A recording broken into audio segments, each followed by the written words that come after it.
I certainly think before the Brics even take place, we'll be there. There's too many things that are happening now not to want to drive it. And the last probably piece that's going to be its extra boost is we're seeing some of the things that were highly pushed up earlier, things like Bitcoin, the general stock market more narrow, the Magnificent Seven and all. We're starting to see some of the air out of those bubbles coming out, and it's flowing into the gold, and it will flow into silver as well. So as I was always the guy that stood at a show and say, yes, I'm bullish on gold, but to talk about 5,000 gold or $10,000 gold, not foolish anymore. There's legitimate possibilities for those type of numbers to be reached, certainly within a matter of a couple of years, because of all the things and other things that we didn't discuss in this thing. So I'm also think that the upside could be greater now than any other time in my career. PeterGrandich, a respected figure in the precious metals and investment community, has long been a staunch proponent of gold.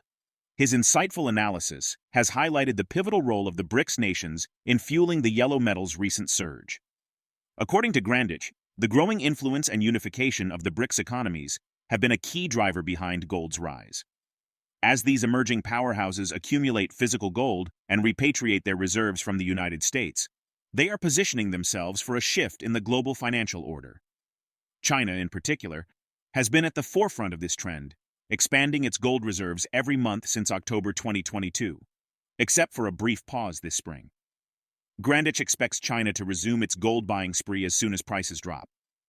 Russia has been aggressively increasing its gold reserves, with the yellow metal now representing over 29% of its total reserves, a massive increase from just 11.8% 6 years ago. Other nations within the Sino-Russian sphere of influence, and even some that are generally perceived as neutral, also began their gold stockpiling efforts around the same time. This widespread accumulation of gold directly reacts to the weaponization of the US dollar, which has been used as an offensive weapon in geopolitical conflicts. Grandich's analysis suggests that the Brics' growing economic clout will have a transformative impact on global trade, akin to the Industrial Revolution. This shift, he believes, will leave the US and Canada on the outside looking in as they grapple with their own political, social, and economic challenges. Please tune in for our exploration of PeterGrandich's expert analysis. Don't miss out on future content. Hit the subscribe button and turn on notifications to stay in the loop. We appreciate your support. Well, I think the single biggest gain for gold has come because a bunch of nations are recognizing that the unification of many of them, known as the Brics, is a legitimacy. It's going to be shown to be more than just that, I think, when they have their fall meetings. And I think, of course, that huge acquisition by central banks, a variety of them, of physical gold, and something which isn't spoken about much at all, that so many of these countries have also repatriated their gold out of the United States back to their own banks, was clearly a setup to be prepared for a change on the world scene. Now, I view it, and I've said for well over a year, that when the BRIC nations are all said and done 3 to 5 years from now, we will look at it and see that their impetus on world trade was similar to what the Industrial Revolution did for world trade. And the problem with this is the United States and unfortunately Canada are going to be basically outside looking in. And at a time when both of them are suffering in similar grounds, politically, socially, and economically. So the BRICS was the first thing. As you and I speak, you're right. The Middle East is getting worse, not better, and other areas. And so all of that, I think, has been a real positive to gold. And what's amazing, and it doesn't matter where we are in Canada or the U.S., even though Canada used to be far more attractive to physical bullion, not as much anymore.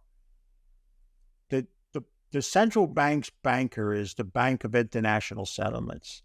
That's who really is the representative of what central banks are doing. And they, a few years back, made gold a tier 1 investment, joining only stocks and bonds. So to them, the world's central bank views stocks, bonds, and gold on an equal footing. Yet most portfolios have little or no gold still, even at this point in time. And I think that's another reason why I maintain such a bullish stance, because no one's telling me about some great gold stock or white gold. I mean, I hear that about Bitcoin and other cryptocurrencies. So I think gold still has quite a ways to go.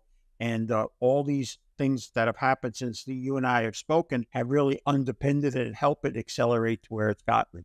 Well, I can only say to those people, if it's only going to first take off, then man, we're going to really get a great price because it's done pretty good so far without that. I don't think they have that effect.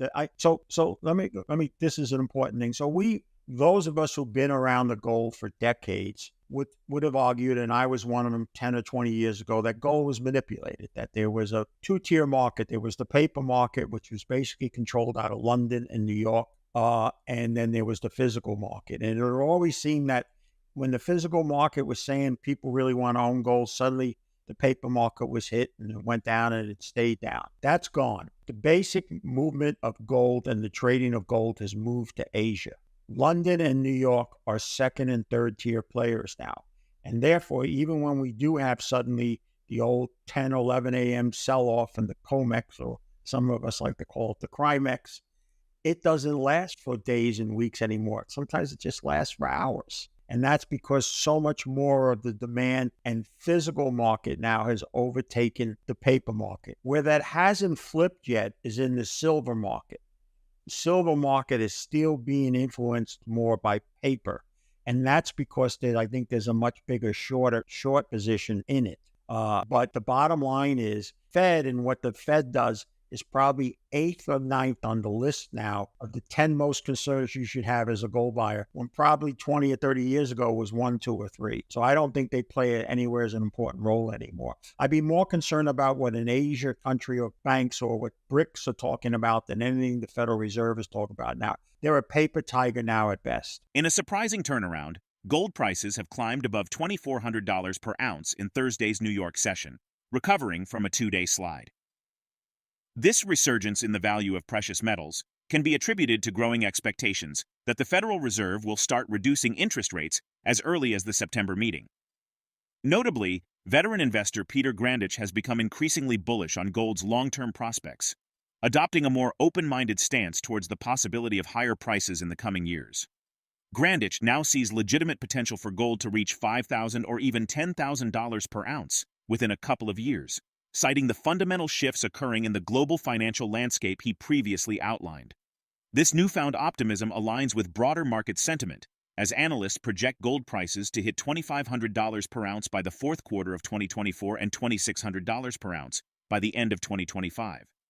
According to J.P. Morgan economists, the structural drivers that have fueled gold's rally so far are expected to remain a critical bullish force going forward, with the investment bank anticipating a Fed rate cut as soon as November. Let's get back to the interview.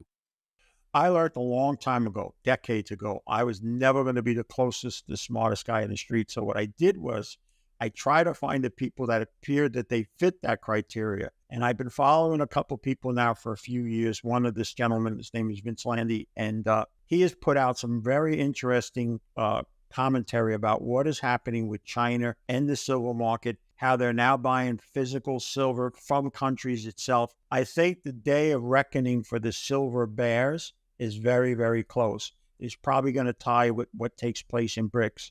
I think within a few months, we will start to see silver become not only more volatile, but maybe even start to outperform gold to the upside for periods of time.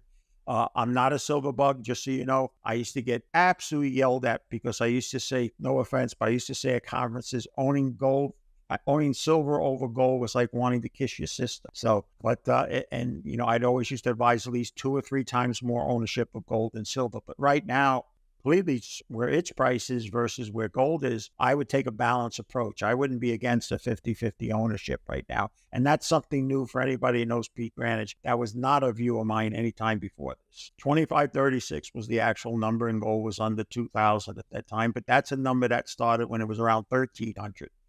And boy, by and large, I certainly think before the Brics even take place, we'll be there. There's too many things that are happening now not to want to drive it. And the last probably piece that's going to be its extra boost is we're seeing some of the things that were highly pushed up earlier, things like Bitcoin, the general stock market, more narrow, the Magnificent Seven and all. We're starting to see some of that excess come out. We're starting to see some of the air out of those bubbles coming out, and it's flowing into the gold, and it will flow into silver as well. So right now, everything's systems look all good. And again, like I said, is no matter where you turn, the only time you're going to hear gold spoken about is in the few little people and that make up the small little part of that sector, it's still not spoken in the general media. It's still treated like kryptonite by the financial service industry, and that's why I still think it still has quite a ways to go. Thought of this. I was always the guy that stood at a show and say, yes, I'm bullish on gold, but to talk about 5,000 gold or $10,000 gold, not foolish anymore. There's legitimate possibilities for those type of numbers to be reached, certainly within a matter of a couple of years, because of all the things and other things that we didn't discuss in this thing. So I'm also think that the upside could be greater now than any other time in my career. The precious metals resurgence comes amid growing concerns over the global economic outlook, with the potential for a Fed pivot seen as a positive catalyst for safe haven assets like gold. As the world navigates through heightened uncertainty, investors increasingly turn to gold as a hedge against market volatility and a store of value. Will the precious metals' remarkable run continue, potentially reaching uncharted territory of $5,000 or even $10,000 per ounce? Share your perspective in the comments section. If the video resonates with you, join our community by subscribing to our channel and enabling notifications with the bell icon.